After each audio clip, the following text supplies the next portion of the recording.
Hey folks, Mick here. It's been a while. I took a bit of a time off. I was feeling a little bit stuck with a free-to-play account, but with End of Dragons coming up, I'm feeling the urge to pick the game back up and finally upgrade this account to the full version. Since creating that last installment of our Mesmer leveling guide using Tekkit's Taco, I have been curious if it's possible to do purely that style of leveling to get us from level 1 to 80. If you have not seen that video, the link would be in the description below, or you can watch the video till the end and I'll place a link on the screen and you can click on it. On this video, we'll go through the idea of how this leveling method works, how much it costs, yes there is an associated gold cost to it, and the build that we've used. So as you can see on the video, we're using the Taco tool from Tekkit's workshop. I tried to limit the leveling experience to just this style of leveling and nothing else. What I mean by that is completing everything in the map except hearts or going out of my way to do events. And here's what we learned. Leveling from 1 to 40 was fine. It took some finagling initially. We had to jump between starter maps just to get our level high enough in order to not get one-shotted. As a char, we started on Plains of Ashford.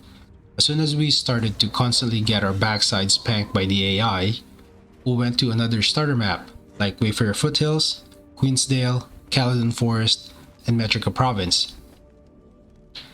After completing one of these maps, you'll probably be able to complete the remainder with little to no issue. As soon as those were done, we completed the next level maps, the Essa Plateau, Snowdon Drifts, Kessex Hills, and Brisbane Wildlands. We then completed the cities, Black Citadel, Holbrack, Divinity's Reach, Radisson, The Grove, and Lion's Arch. At some point at around level 30, I noticed that it was getting a little bit more difficult to survive due to the low level starter gear that we have. At this point, we're surviving only on the gear that we get through leveling bonuses. So I suggest regearing at around level 30. Pick gear that has vitality and toughness stats to help with survivability. And finally, we completed Genderan Fields, Field of Ruins, Harathi Hinterlands, Blaze Ridge Steps, and Dredgeon Cliffs. We then encountered our first roadblock. At this point, we're around level 42 with nowhere to go. The next map requires us to be between level 45 and 55, that's Blood Tide Coast, and 50 to 60, which are Timberline Falls and Iron Marches. I really didn't want to do hearts to level up, but if you wanted to, you could. I wanted to see what else was out there so I could present you with alternative means of leveling, and for the channel's content not to be redundant. So what now?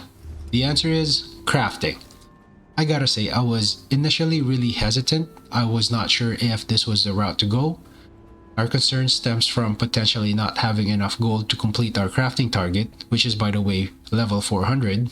But we had to try, or else nothing new would come out of our channel and we'd lose interest. So crafting. We can get to level 500 on any crafting discipline. At this point, we'd also have amassed 10 levels on our character's level. So level 400 should give us approximately 7 levels for crafting discipline. Now, this is true at any point in the game. What does that mean? For example, we're at level 1 and crafted to level 500. That means that we'll be at level 10 by the end of it. If you're level 70, you'll be at level 80 by the completion of that crafting discipline. See now, it takes more experience points to level from 70 to 80 than 1 to 10. Therefore, it's more beneficial to craft later on in the game than earlier. So the question is, do we craft now or later? Again, I did not want to not do it and not present you with new ideas, so we went for it. Standard is that one character can have 2 crafting disciplines active at any point.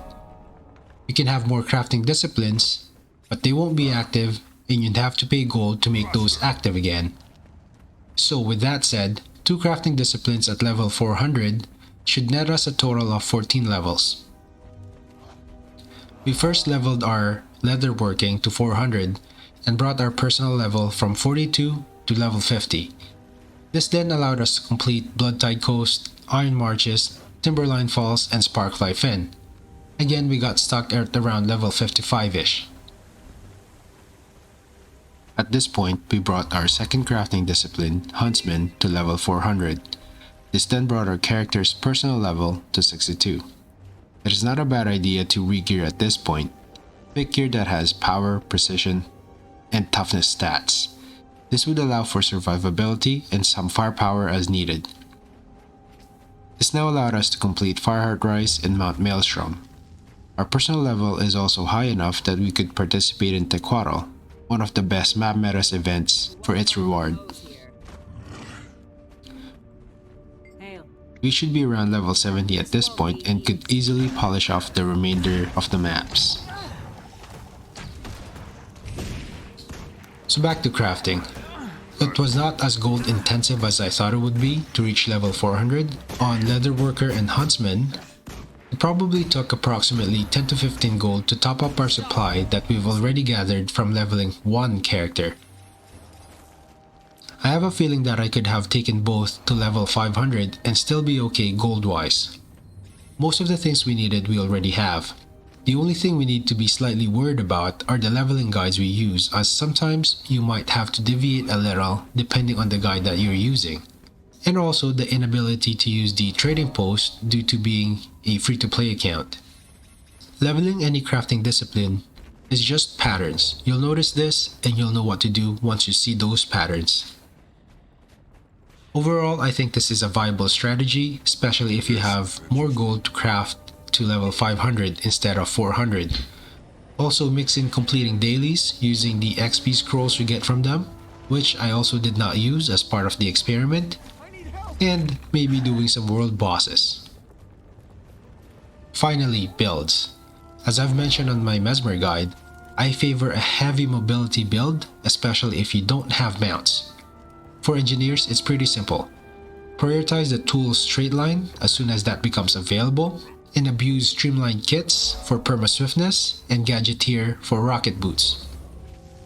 It goes without saying that you also need the kits to swap in and out of, and gadgets, specifically rocket boots, to make this work.